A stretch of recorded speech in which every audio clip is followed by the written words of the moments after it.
Alright, what is up guys? So today I have another Elden Ring build guide for you guys. So this one is based around lifesteal. So this is going to be a build if you don't want to really use your flask and you just want to be able to kill things and heal off of that, this is the build for you.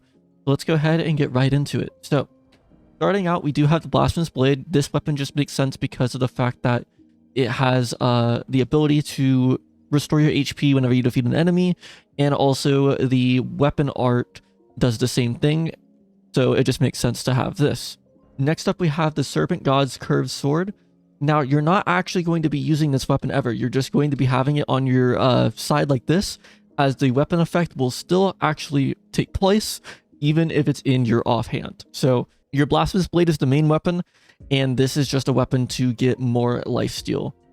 The only armor set that really made sense was the Royal Remains, as it gives you a little bit of passive HP regen, so it just made sense here. Moving on to talismans, we have the Spirit Horn. This just restores FP upon defeating enemies, which this is really good because this can be a little bit FP hungry, so this will help you maintain your FP. This one is the same exact deal basically, just lowers the FP consumed by your weapon art, which you're going to be using quite a lot. You also have the Taker's Cameo, and this is just to further amplify your healing upon defeating enemies. And then I just have this one. This is kind of a free slot. I think that the Ritual Shield Talisman would be good here, but you could kind of do whatever you want. Now, this is actually a first for my builds. This one, I really recommend to have a Great Rune and use a Rune Arc, and you want to have Rykard's Great Rune equipped. Now, the reason behind that is it actually gives you some health back whenever you defeat an enemy, and that's obviously what we're going for. So as you can see, it restores HP upon defeating enemies. Now, I will go ahead and show a quick example of this. So if we go ahead and set our HP to 0, or not 0, but 1. So now we have 1 HP. We're actually going to be slowly regenerating HP. So we're slowly getting HP. But if we go ahead and do this, we use our weapon art, watch our health. We just got half HP off of killing 1 enemy. If you need cheap and safe Elden Ring runes and items, you can check out my sponsor, MMOXP.com, with the discount code OBSOLETE for an extra 5% off. Link is in the description. Alright, so our HP is at 1. We're slowly regenning. So right now, we're at about 50 health. And if we go ahead and do this... They didn't even die, by the way. But if they do die, we get a huge bonus. And here's another. Let's go ahead and take some damage. There we go. That's pretty good. And let's kill this guy.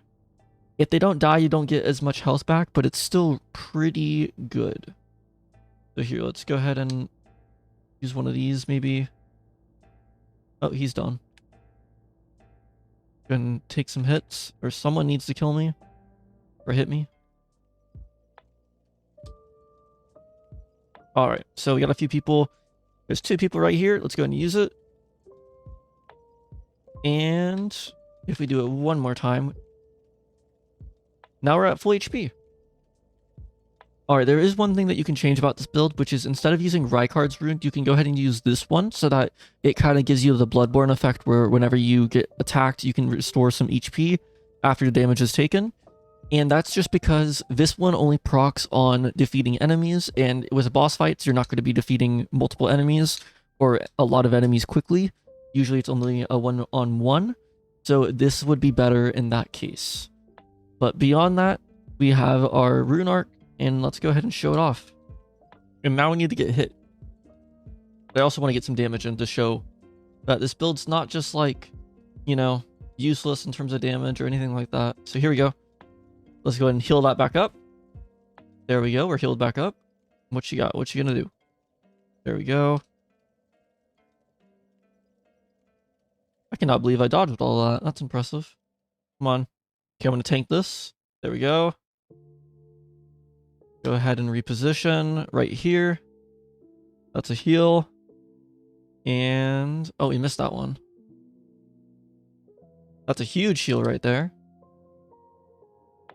And the only thing you really have to worry about is the FP consumption. That's the really only thing that can kind of get you, I feel like.